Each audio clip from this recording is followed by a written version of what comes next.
Pope Francis waited until his historic U.S. visit was over to make his most direct comments on the nation's debate over gay marriage, saying government officials should have the right to refrain from actions that violate their religious beliefs. That statement came in response to a reporter's question on the papal plane about Kim Davis, the Kentucky county clerk who was jailed earlier this month for refusing to grant marriage licenses to same-sex couples despite a recent U.S. Supreme Court decision that legalized gay marriage in all 50 states. Conscientious objection must enter into every juridical structure because it is a right, Francis told reporters, speaking in Italian. If someone does not allow others to be a conscientious objector, he denies a right. Francis alluded to the Roman Catholic Church's objections to gay marriage during some of his U.S. talks, citing concerns about juridical changes to the definition of the family. Still, he largely avoided the issue, the subject of intense debate.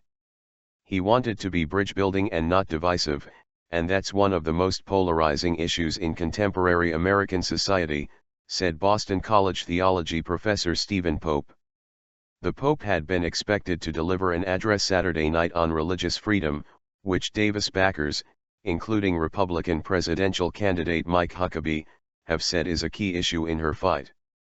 But Francis changed course, abandoning prepared remarks and instead speaking about love and the importance of families. Fight for LGBT rights.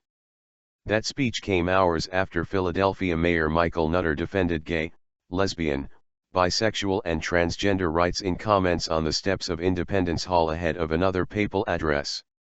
In America, everyone has rights, said Nutter, a former altar boy. Our gay, lesbian, bisexual and transgender neighbors continue to fight for their rights.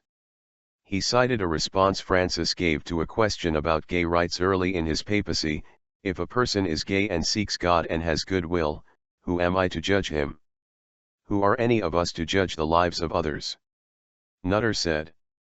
The scripture tells us, judge not, lest you be judged.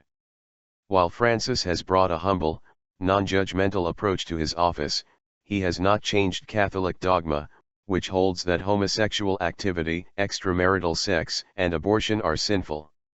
Even as his change in tone has raised Francis' popularity among liberal-leaning Catholics, his de-emphasis of the Church's opposition to gay marriage and abortion in favor of calls for action on climate change and criticism of the excesses of capitalism has lowered his approval among conservatives, polls show.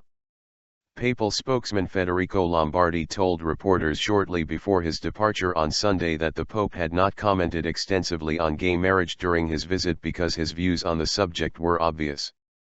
He comes here hoping to deliver a positive message, Lombardi said. He does not want, I think, to get into polemics or discussion because he comes for a positive message. Bill Donahue, of the conservative-leaning Catholic League, said he believed that however guarded, Francis' message of the Church's continued opposition to gay marriage and abortion was clear to devoted Catholics.